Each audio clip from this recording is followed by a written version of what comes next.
Uyabanda ke kulamalanga kodwa mina ngizohlala ngikufudumeza ngama topic ashisa bhe njalo nje from 6 to 8 ntambama from Monday to Friday suke sifunda inkinga zabantu basithumele ngama message bathi fihla igama lami bese uyifunda ngifuna izeluleko zabantu ngibona abanye basizakala ku live wakho kwa TikTok Thokozane funda incwadi yami namuhla zu4 June 2024 sifunda i-message efundeka ngalendlela.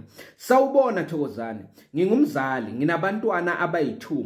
Oyi1 use-university, lo wesibili use-secondary school. Ngiyazithanda nje izingane sidalwa. On Sunday ngiye eSpa ukuyothenga nje izinto ezincane. Bekunengane phambi kwami bese ngiyobhadala elayinini. Ngiyacabanga bekana 4 or 5 khona lapho nje angikho sure.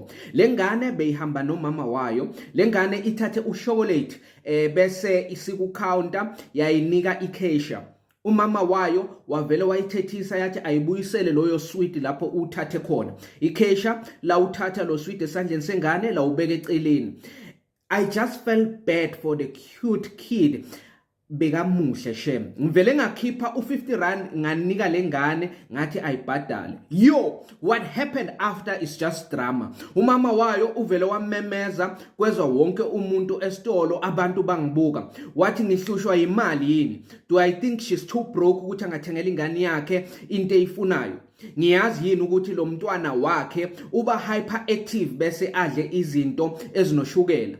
Azange ngikhona ukuphendula ngoba nje abantu bese babuke mina amemeza lo sisi nengane seyifuna nokukhala seyiphucwa uswidi. Uvele wangiphonsa ngawo lo chocolate uma wengane ngazisola ukuthi bengenzani. I felt so embarrassed. I've never been so embarrassed in my life. I was just being nice to the cute little toddler like ngiyayithanda ingane. Yiqala na lento engiyenzile. Ngabe ngenze iphutha na. Ngicela abantu bangisize from anonymous. Funa ukwazi this good gesture which turned out to be a nightmare. Asihlangane namuhla 4 June 2024 from 6 to 8 ntambama. Siyidingide, siyidissecte, sianalyze, simadvise, simluleke, suggest ama solutions, sibone ukuthi siphuma njani la. Izolo nge3 June bekuyi Monday. Kuhambe kanje ku live yethu. Uthi bekayitshela ukuthi still will hide it for the rest of her life. Avela lungisa umonakala ayibisele ku basement parking. But now uthi 55,000 emningi kakhulu yabona. Hey. Yeah. Hayi okokuqala mina ndifuna ukuthi thanks God balo sisi engenayo la 55,000. Because kaloko okokuqala irongo into obana uthi umoshe into yomuntu enkulu kangaka a vehicle. Yeah. Ucinga famba wena ungafihla lo monakalo emntwini wayo. Imagine lo sesiba kuthiwa mhlawumbe unayo la 55,000. Bekazawushesha alungise le moto ayibeke egarage bengathi khange yenzeke into. But Yes. Madilu, what's wrong with that?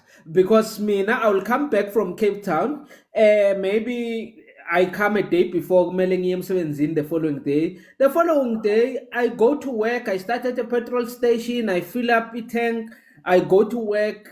I see my car looks normal. Iduma kahle. Everything is fine.